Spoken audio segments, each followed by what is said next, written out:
Hey everyone, welcome back to my YouTube channel where I share with you information that can help you in your journey through NYSC as well as help you make the most of your service here.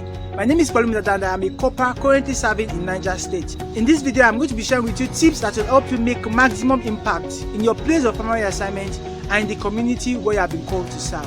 NYSC affords every Nigerian graduate the opportunity to travel to states they probably would not have ever traveled to.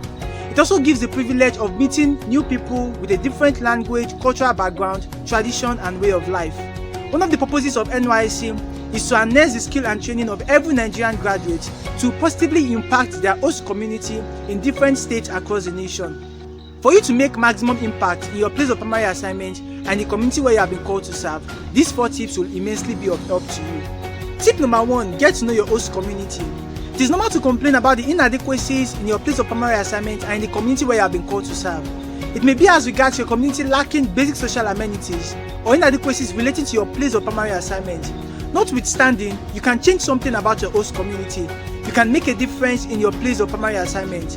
This can only be made possible if you get to know your host community. Feel free to explore, take a walk, be open-minded, interact with the indigenous in your host community. Know who your community is, what they do, what is lacking in your community, and be willing to help in the areas you need to help. Knowing and understanding your host community is the first step you need to take in order to maximally and positively influence and impact them. Tip number 2, give your skills and services to your host community. As a core member, you would engage in the weekly Community Development Service activities, also known as the CDS activities. CDS activities are activities that foster the development of a community. You can even engage in your own personal CDS project, which will qualify you for an award at the end of your service year. But award or no award, the main goal here is for you to make a mark and a difference in the community where you have been called to serve. As you get to know your host community, you identify areas of need in your host community. Make solid plans, set goals and execute them. You can organize seminars and trainings, set up reading clubs among the students, empower the women, youth or children. You can organize extracurricular activities. You can teach the locals about microfinance, amongst many other things you can do. Do things that will benefit your host community, and your community would really appreciate you for it. Tip number 3, make deliberate efforts to learn the language of your host community.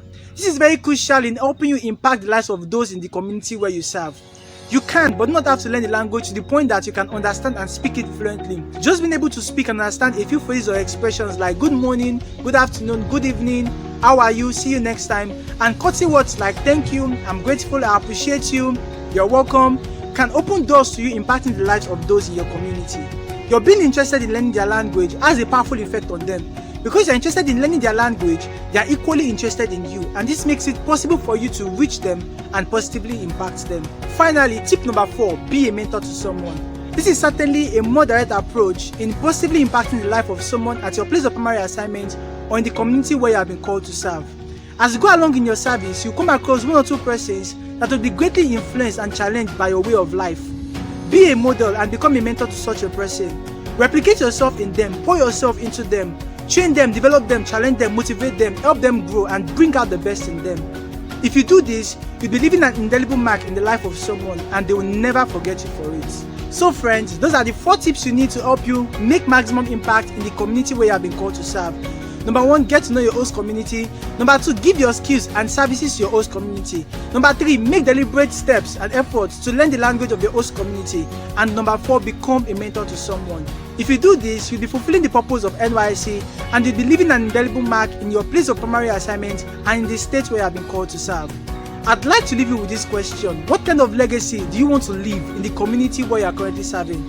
Or better still, what footprint do you want to leave in the sands of time in the lives and hearts of those in your place of primary assignment and the community where you have been called to serve? Always remember that success is all about the difference we make in people's lives. Thank you so much for watching this video. If you like this video, give it a thumbs up by hitting the like button. Let me know in the comment section below which of the 4 tips catches your attention the most. If you are yet to subscribe to my YouTube channel, please do not hesitate to click on the subscribe button. It is all about you receiving information that can help you make the most of your service here. Also, do not forget to click on the notification bell so that you'll be notified when a new video comes in. Feel free to check my previous videos. I love you all. See you in my next video. Bye.